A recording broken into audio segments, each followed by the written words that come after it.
a little over 2 months ago where I was basically almost dead on an operating table. I went in for elective surgery and it went fine. And they were fixing old injuries, some arteries that had gotten clogged, like smushed together. And next morning, as I'm getting ready to be checked out, one of the arteries I worked on, the stitches came apart and the whole thing burst.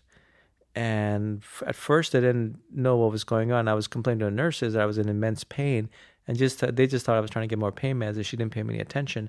And the blood came out so fast, I pulled up like a soccer ball inside my lower abdomen, and then it was so much pressure, burst out. So I want people to understand this, and because when I heard this story yesterday at dinner, I was like, burst out. So it burst through the sutures from the old accident, and you're like, no, that's not what happened. No, it's like an oil well. Like the pressure built up so much it bursts out of flesh. It burst through your skin, through the fascia, through the skin, and started spraying everyone. Then I got their attention. Yeah. Literally, there's no better way to get attention from a medical staff in a hospital than spray blood on them. And all of a sudden, we're talking complete mayhem, screaming, running around, and I remember one resident coming and putting his hands down and trying to just this Bellagio fountain of blood that was coming out, trying to hold it down. Or no, they might as well put the music on. It was insane. And what's interesting is we were talking about this because you and I have done enough plant medicine to understand surrender, right? And to understand what happens when you truly let go. Well, in trauma, it's different. Yeah. It's like your primal brain kicks in. There's nothing pleasant. There was no DMT release, man. I'll tell you that. There was nothing. This is love. There was none of that. It was horror. It was like your brain's not designed to see blood shooting out of your body. It's just not. It goes into this must stop, and if it doesn't, it just starts to shut off, right? Uh-huh. And I got very lucky. Immediately. The fact that I was in a hospital is the only thing that saved me. They told me afterwards, multiple different surgeons who worked on me. If I'd walked out of the hospital, I was in Uber, I was at home, or even if I was taken somewhere, they said that would have been a one-way street. That was lucky to just happen right before I was being discharged. Very interesting timing, right? Mm-hmm. And they just had a patient come into one of the ORs, and this is in a big hospital in New York City. And they just threw that person out, wheeled me in. They're wheeling me in, calling in other surgeons. There's a whole team coming in, and they put me on the operating table. And I've been on an operating table just 12 hours before. And operating rooms are strange places, man. Yeah. They're just these weird, strange places. And I'm watching, people in these red scrubs running around, pulling out instruments, and something in me at this point, now I've sprayed a lot of blood. I mean, if you think about it, a soccer ball built up size, that's a lot of blood, spraying blood. We're not designed to hold that much. We don't have that much blood to get rid of, right, before we go. And I could feel myself, things in me starting to shut down. And then it went to these primal emotions of, it was just primal emotions images. Love, fear, love, fear, love, fear. That's all it was. It was just going boom, boom, boom, boom, boom, in front of my face.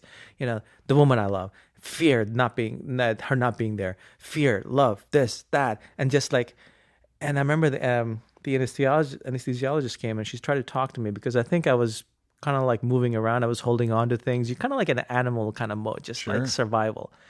And she said, telling me what she's going to do. And I just she was trying to put an oxygen mask on me and I just ripped it off. And I was just look, I don't know why. I just had to say something. I was like, I'm scared. I had to just tell someone what I was feeling. And I've never felt fear like that. It was like a primal, this is it. And then I didn't see it, but I felt it. She had these kind of really cool, funky glasses. And she was wearing these golden dangly earrings and then the whole scrubs and the mask and everything. And she held my hand, and it was soft. And something in me thought, okay, all right. I started to relax. And then my brain kicked in again, the back, the neocortex, which is the front, kicked in, and something in my back of my head looked around at all this mayhem and quiet. And I mean, there's screaming happening, but I'm inside is quiet. And what a shitty, messy way to go. And it was just felt sadness about it. What a shitty, messy way to go. And then, I don't know where this came from, I gave into it. Yeah. And I remember giving into it and just dropping back. And it was like the image that I have, I don't know if my mind put in later or then. They hadn't put the anesthesia in yet. They were trying to just restrain me at the time. It was like falling back into an ocean, like dark ocean, just slow motion and just letting go. And I let go to that. Like, okay, I remember actually looking back thinking, if this is it, this is it. And if it's shitty, messy, this is it. And to surrender to that. It was like the ultimate surrender, but it wasn't thinking, it was just doing. And then that was it. And then I fell back, and then they were able to restrain me and put the IV in me and everything, give me anesthesia and put me out. And boy, it was that messy. Yeah, for sure. Wouldn't recommend it. No, it's not an ideal situation. It reminds me of something, and I was having a conversation here with my good friend and ally, Eric, who's sitting over there, and we were talking about the nature of God and the nature of the divine source, whatever. God has a lot of words, a lot of associations with the word, but I'm comfortable using the word God. And we were talking about how God is the all color, the all sound, the all vibration, the all everything. It's everything. So, well, the color that represents all colors is black, right? Really? Like, so all colors combined is black. Yeah. So to lay back into the blackness, into the ocean of blackness, God's color is black. It's the all color. Lay back into beautiful. God. Thank you for telling me that. Yeah. And it's an interesting way to look at it, because you think, oh, what's God's color? I don't know, blue or white. It's the light. No. It's all colors. It's every single color that could ever be, every hue from every palette, from everything, all combined into one. At the unicity, God is black. It's everything. And so that laying into the blackness is really, I think, an interesting way to reframe our understanding of the divine. You really just helped me there. Thank you. Of course. I've actually been thinking, because obviously I'm still healing and recovering from that experience. And I'll tell you, man, I sound like a broken record sometimes to people, but like this love yourself stuff, it really works. Because when I came to, now I'd been through severe trauma, right? And I had to heal from that. I was supposed to be in the hospital for a day, and I was getting out early because I was doing so well. And now I was in there for a while.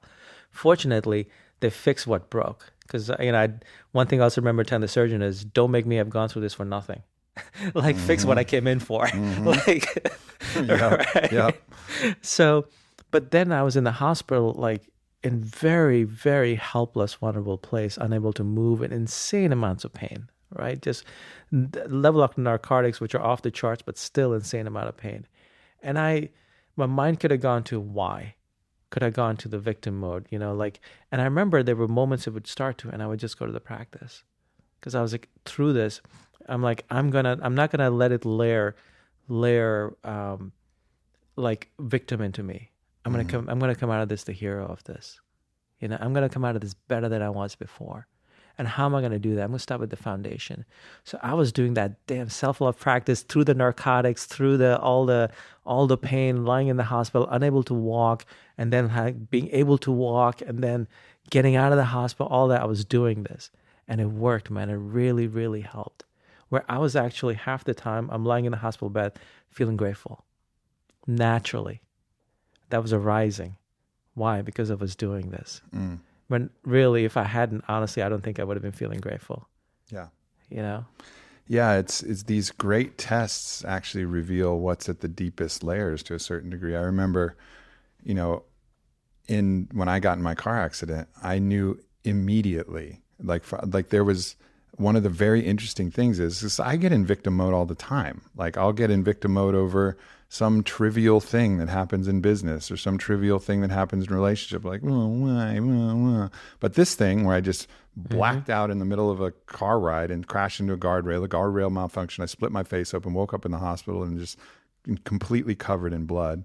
I remember there was not a single moment where I didn't believe that it happened for me.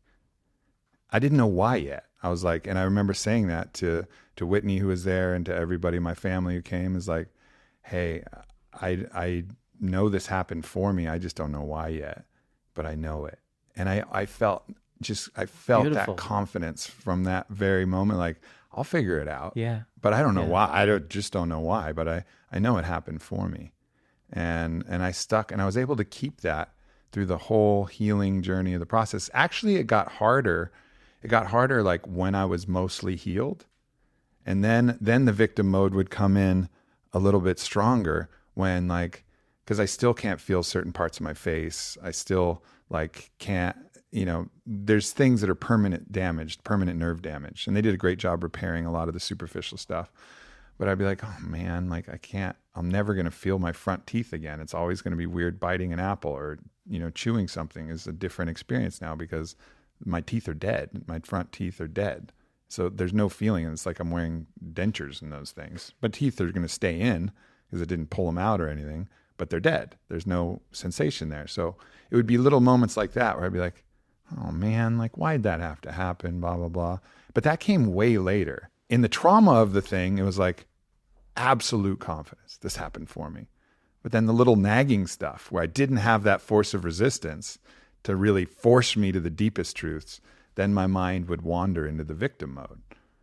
But it's interesting, like in those times where you're really tested, that's where you really get to know yourself. Yeah, that is the truth. That is the truth.